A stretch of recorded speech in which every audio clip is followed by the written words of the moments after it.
The World Pork Expo, held annually in Des Moines, Iowa, has become a meeting point for the North American pork industry and can be best summed up by MPPC President Doug Wolf.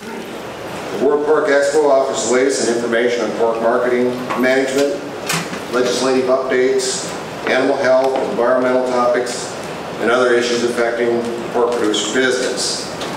The National Pork Producer Council is funded by a number of different activities, but our number one is through the Strategic Investment Program. And this is a voluntary checkoff from the producers, and it represents 45% of our total revenue, so it's doing very well. This year, the Expo is dominated by weather conditions, beginning on day 1 with a heat wave and day 2 with hail and thunderstorms.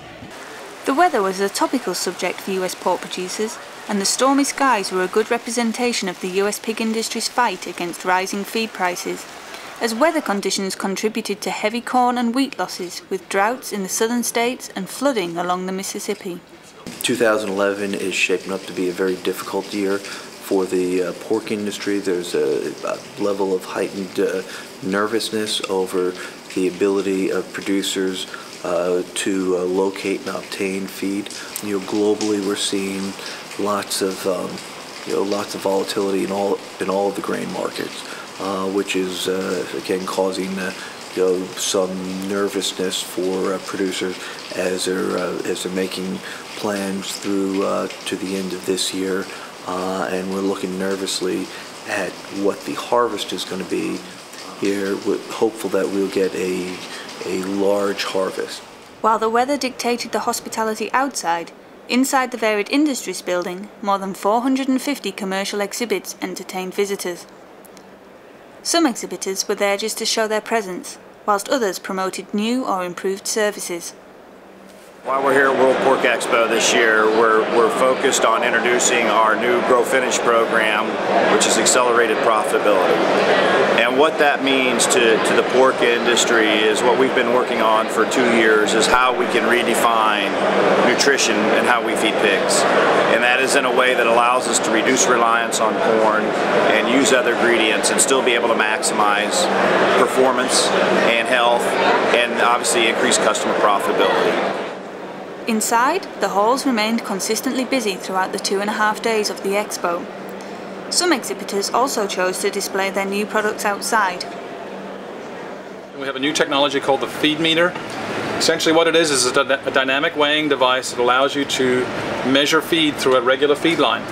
And that information is collected automatically and sent to the internet, and allows a feed manager or a production manager to track how much feed is running through a line. They can track feed usage, how much the animals are eating, and they can use it also for scheduling feed.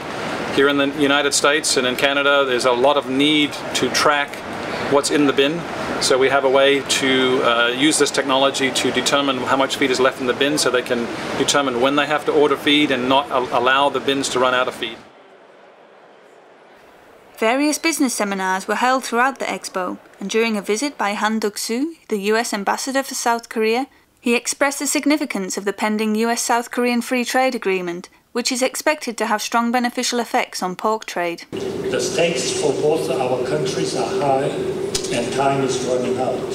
For failure to finalize the agreements and finalize it soon will impose further hardships on your industry, which has already suffered more than its share of them. Elsewhere, some exhibitors took a more light-hearted approach to attract potential customers to their products.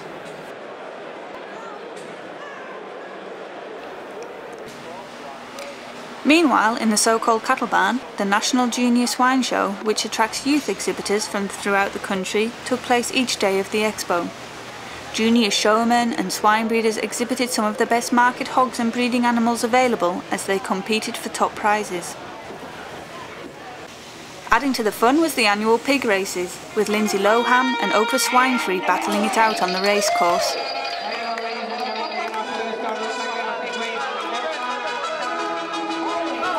Then, at the end of the day, it's time to do what the World Pork Expo is best in, as Michael Formica sums up. The lot of cooking and eating and tasting of barbecue and ribs and pork products, and we celebrate the wonders of the magical pig.